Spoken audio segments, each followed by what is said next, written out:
여성분들에게 인터뷰를 해봤다고 합니다. 통계를 해봤는데 남편이 만약에 외도를 하면 어떻게 할 것입니까? 예, 남편이 바람을 피우면 어떻게 할 것입니까? 이렇게 물어봤답니다. 네 부류가 있다고 했습니다. 네 부류. 한 부류 사람은 바람을 피웠다가 또 그렇게 다시 잘못을 인정하고 돌아오면 용서해 주겠다. 이게 한 부류 사람입니다. 또 한 부류 사람은 니만 바람 피울 줄 아냐? 나도 안다. 그래서 맞바람을 피우겠다는 사람이 또 한 부류입니다. 이거는 내가 내 마음에 상처를 입히고 나를 괴롭게 했으니까 나도 복수를 해주마. 이렇게 하는 사람이 있다고 했습니다. 세 번째 부류는 용서해주지 못하겠다. 그냥 이혼을 하겠다. 세 번째 부류 사람인 것입니다. 네 번째 부류 사람은 어떤 사람이냐? 다 똑같은 것들이야. 나는 애 나는 다 똑같은 것들인데 너는 들켰고 나는 안 들켰을 뿐이다. 그러면 서로 눈 감고 살자. 이렇게 얘기를 하는 사람이 있었대요. 사람이 살다 보게 되면 남에게 피해를 주기도 하고 또 피해를 입기도 하면서 이렇게 살아가는 경우가 참 많이 있습니다. 이 땅에 사람이 있는 한, 두 사람 이상 있는 한 피해를 주고 피해를 받는 이런 일들이 없을 수가 없습니다. 그래서 이런 가운데서 내가 어떻게 대처를 하느냐, 어떻게 지혜롭게 대처를 하느냐가 사실은 밥 먹는 것보다도 더 중요합니다. 밥은 한 끼 못 먹고 굶으면 참 수가 있잖아요. 그걸 또 먹으면 얼마나 또 행복합니까? 한때를 안 먹다가 한때를 먹으면 맛이 없던 음식도 맛이 돌고 너무나 맛있잖아요. 그런데 서로가 피해를 주고 피해를 받고 상처 주고 상처 받는 건 그렇지 않아요. 한번 이런 것들을 경험하면 잘 없어지지 않아요. 이게 돈이 쌓여지는 것보다 훨씬 더 잘 쌓여져요. 돈은 쌓여졌다고도 없어지잖아요. 근데 이런 상처와 이 아픈 마음은 쌓이면 안 없어지는 거예요. 예, 점점 더 무거워지고 더 많아지고 해결하기도 어려워요. 예, 쉽게 풀리지 않는 것입니다. 그래서 사실은 성경에서는 이런 것들을 다루는 내용들이 참 많이 있습니다. 그리고 우리는 먹고 사는 문제보다도 더 힘들고 더 어렵게 더 많이 신경 써야 이런 것들을 해결할 수가 있고 이런 것들 가운데서 좀 더 가벼워질 수가 있게 되는 거예요. 자, 우리 21절에서 26절까지 먼저 읽어보겠습니다. 21절에서 26절까지 시작. 옛사람에게 말한 바 살인하지 말라. 누구든지 살인하면 심판받게 되리라 하였다는 것을 너희가 들었으나 나는 너에게 이르노니 형제에게 노하는 자마다 심판을 받게 되고 형제를 대하여 나가라 하는 자는 공회에 잡혀가게 되고 이러나 놈이라 하는 자는 지옥불에 들어가게 되리라. 그러므로 예물을 제단에 드려나가 거기서 내 형제에게 원망 들을 만한 일이 있는 것을 생각하거든 예물을 제단 앞에 두고 먼저 가서 형제와 화목하고 그 후에 와서 예물을 드리라. 너는 고발하는 자와 함께 길에 있을 테니 급히 사화하라. 그 고발하는 자가 너를 재판관에게 내어주고 재판관이 온 이에게 내어주고 옥에 가둘까지 하느니라. 진실로 내게 이르노니 내가 한 푼이라도 남김없이 다 갚기 전에는 결코 거기서 나오지 못하리라. 살인에 관해서 말씀을 가르치고 계십니다. 살인하는 것은 10계명 중에 하나입니다. 성경을 보게 되면 수많은 윤리법, 도덕법 가르치고 있지만은 정말로 아주 중요하게 다루는 10가지가 있습니다. 많은 그렇게 수많은 율법들 중에서도 이 10가지는 중요한 것들 중에서도 상당히 중요한 것입니다. 그 중에 하나가 바로 살인에 관한 것입니다. 그래서 사람을 죽이게 되면 또 사형을 당해야 된다. 이렇게 성경에서는 얘기를 하고 있습니다. 그런데 예수님은 뭐라고 말씀하시느냐? 미워하는 것도 살인죄다. 이렇게 말씀하시는 것입니다. 미워하는 것도 살인죄다. 마음으로 살인하는 것도 살인죄다. 그리고 심지어 형제에게 화를 내는 것, 형제를 저주하거나 욕하는 것, 이것도 다 살인죄와 똑같다. 이렇게 말씀을 하고 계시는 것입니다. 그러니까 이런 거예요. 내가 어떤 사람을 그냥 미워서 죽였습니다. 그 죽이는 자체가 그 사람에게 피해를 주는 거예요. 그렇죠? 그 사람에게 피해를 주는 것을 내가 사형을 당하면 사람과 사람 사이에 원한은 없어지는 거예요. 피는 피로 갖게 되는 거예요. 근데 문제는 뭐냐? 내가 그 사람을 미워했어요. 그러면 내가 그 사람을 죽이고 사형을 당했는데 내 미움은 해결이 됐습니까? 해결이 안 된 거예요. 이 미움은 뭐냐? 이 미움은 내 마음속에 생기는 이 미움은 나와 하나님과의 관계예요. 성경에 보게 되면 형제를 미워하는 자마다 하나님의 사랑이 그의 안에 없다라고 했습니다. 형제를 미워하는 자마다 어두운 가운데 거하고 있다라고 했습니다. 그 얘기는 무슨 말입니까?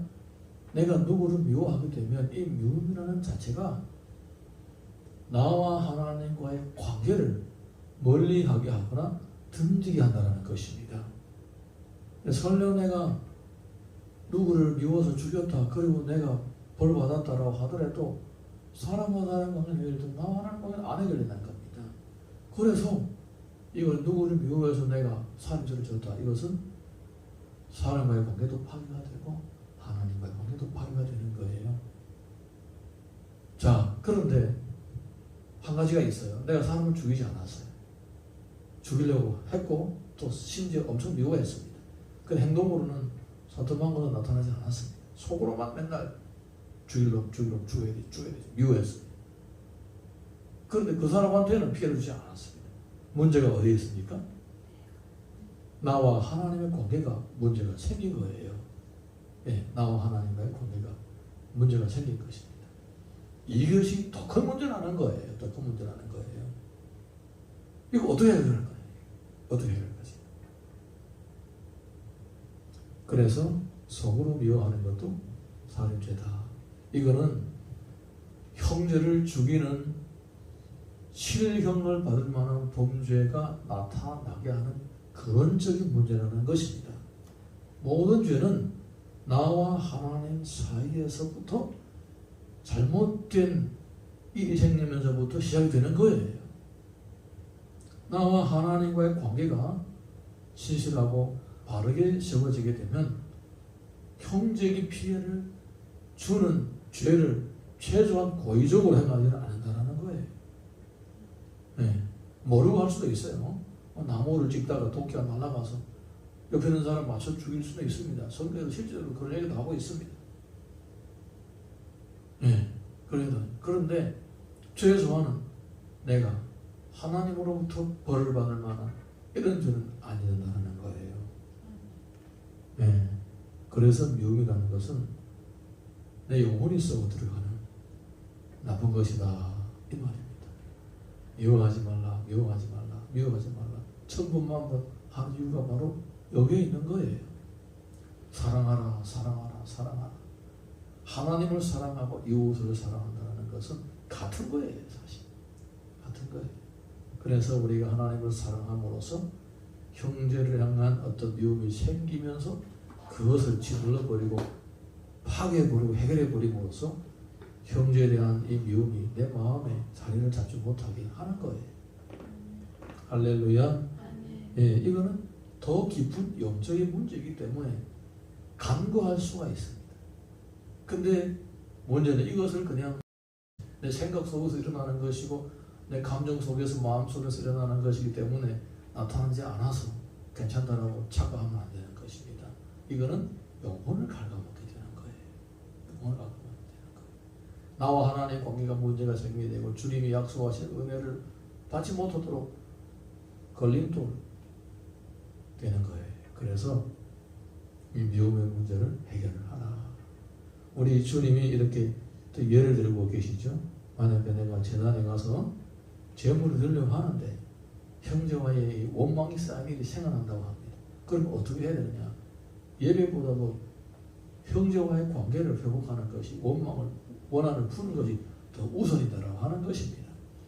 내 하나님과의 관계가 해결되지 않았는데 그냥 와가지고 예배를 드리겠다고 제사를 하나님께 드리겠다고 하지 말고 이 하나님과의 관계를 방해하는 형제와 사이의 원망을 풀어라. 원망은 마음의 문제잖아요. 그 원망을 풀고 그리고 와서 제사를 드리라. 이렇게 첫 번째 예화를 드리고 두 번째 예화는 뭐냐? 남에게 돈을 주지 않고 줄 돈을 안 주고 있다가 그 사람이 정말로 마음에 원한이 생겼다. 줘야 할 돈을 안 줘서 마음에 원한이 생겼다.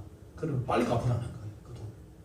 만약에 안 갚고 그 사람이 그것을 고소를 했다. 그러면 그의 부르지 않는 마음으로 고소를 하게 될 때, 그가 고소를 하게 될 때에 그게 그 사람에게 나에게는 그게 올무가 된다는 겁니다. 올무가 된다는 거예요. 그래서 줄 돈을 빨리 주라. 한 푼이라도 남김없이 다 갚기 전에는 결코 거기서 나오지 못하리라. 예. 줄 돈을 안 준다는 것은 무엇입니까? 상대방에게 피해를 주는 거예요. 사실은 피해를 주는 거예요. 이것도 마찬가지다라는 거예요. 예. 이것도 마찬가지라는 거예요. 똑같은 것입니다. 예. 우리 여기서 어떤 경우는 쉽게 간구할 수가 있습니다. 이건 영적인 문제라고 접근할 수가 있는데 이거는 영적인 문제인 동시에 또한 재정적인 문제가 함께 섞여 있는 거예요. 예. 그래서 빨리 이런 것들을 해결하라. 이걸 해결하는 것이 훨씬 더 우선이다.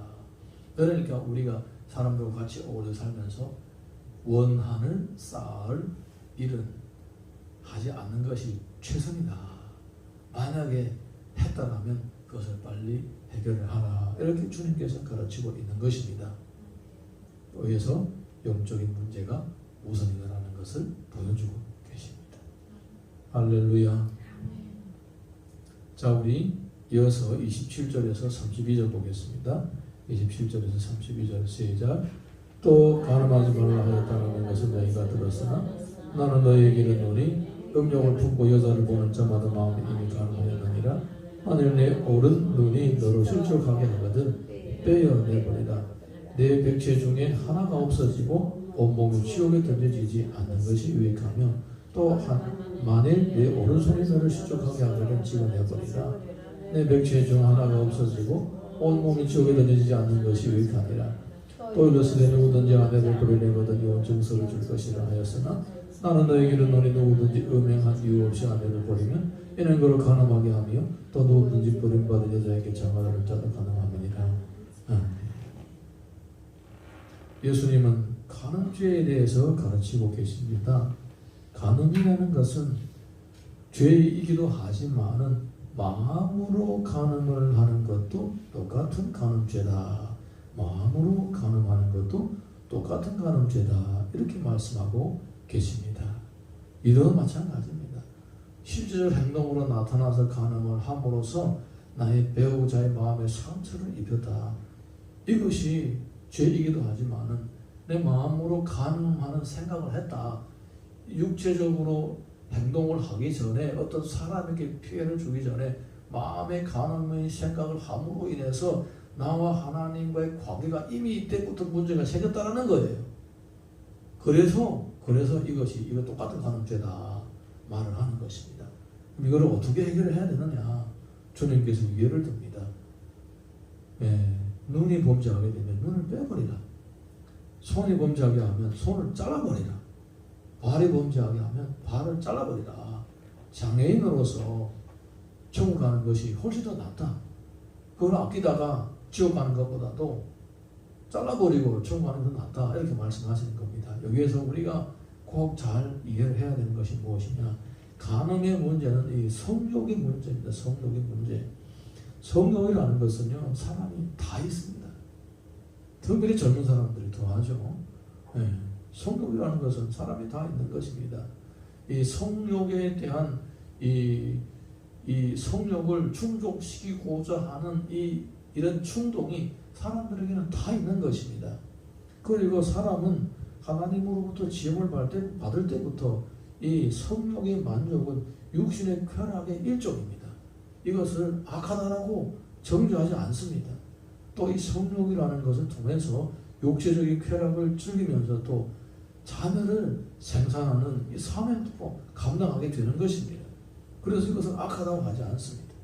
그런데 문제는 뭐냐? 이 성욕이 도가 지나쳐서 배우자에게 피해를 주는 경우에는 이것은 죄악이다라는 겁니다. 여러분은 이 원리를 다 이해를 하고 계실 것이라고 생각을 합니다. 내가 이 성욕이 지나쳐서 도가 지나쳐서 방종함으로써 내 인생이 망가짐으로 인해서 받는 이 고난, 이 고통이 성욕을 참으로 인해서 생기는 이 어려움보다 훨씬 더 크다는 거예요. 이해하기가 어렵습니까? 내가 밥을 안 먹으면 배고프고 괴롭습니다. 그렇죠. 식욕에 만족함을 얻지 못하니까 성욕도 똑같다는 겁니다. 성욕이 만족을 못하면 괴로운 거예요. 힘든 거예요. 근데 이 힘든 것이 성욕을 방종함으로 인해서 인생이 망가짐으로 다가오는 그 고통보다는 훨씬 적다는 거예요. 쉬운 문제죠? 쉬운 문제죠? 성욕을 방종함으로써 겪는 인생의 고통이 이걸 참음으로써 생기는 그 고통보다 훨씬 더 크다라는 거예요. 그러니까 한번 생각해보라는 거예요. 그러니까 그냥 참으라 이거예요. 참으라. 그걸 참지 못하면 어떠느냐? 고린도전서 7장 보면 이렇게 얘기하고 있습니다. 음행을 피하기 위하여 남자마다 자기 아내를 두고 여자마다 자기 남편을 두라. 참지 못하면 결혼을 하라. 얘기를 하는 겁니다. 고린도전서 7장 5절 보게 되면 서로 분방하지 말라. 다만 기도할 틈을 얻기 위하여 합의상을 마땅하는 한데 다시 하라. 이는 너희가 절제 못함으로 말미암아 사탄이 너희를 시험하지 못하게 하려 합니다. 절제 못하고 참지 못하면 결혼을 하라. 결혼을 하면 도를 넘어서지 말라. 이렇게 가르치고 있는 거예요. 요즘에 뭐라 하지? 간통죄가 없어졌잖아요. 한국 같은 경우. 중국도 아마 없어졌을 거예요. 간통죄가 없어져서 실질적인 형벌을 받지 않아요. 합의상으로 이렇게 불륜을 저지르면 실질적인 법률의 제재를 받지 않지만은 그럼에도 불구하고 배우자의 마음에 상처를 입히게 되는 거예요. 그냥 똑같게 사실은 나라에서 법으로 제정을 하지 않을지라도 사실 간음죄는 이미 하나님과 사람에게 해를 미치는 것이 된다는 거예요. 나라에서 법이 정하고 안 정하고 상관이 없습니다. 똑같은 이런 악인 거예요. 그래서 우리가 이 본문의 말씀 보게 되면 하나는 미움을 다루고 하나는 간음에 대해서 다루고 있습니다. 이런 것들은 자연스럽게 우리 삶 가운데서 자주 생기고 많이 생기는 일들이기 때문에 우리가 성경에서 가르쳐주는 원리대로 잘 대응을 하고 또 내 힘이 부족하고 감당하기 어려울 때는 성령님에게 간절히 간구해서 하나님이 주신 은혜로 지혜롭게 잘 대처하심으로써 죄와 멀리하고 하나님과 점점 가까이 할 수 있는 우리 삶이 되시기를 주님 이름으로 축복합니다.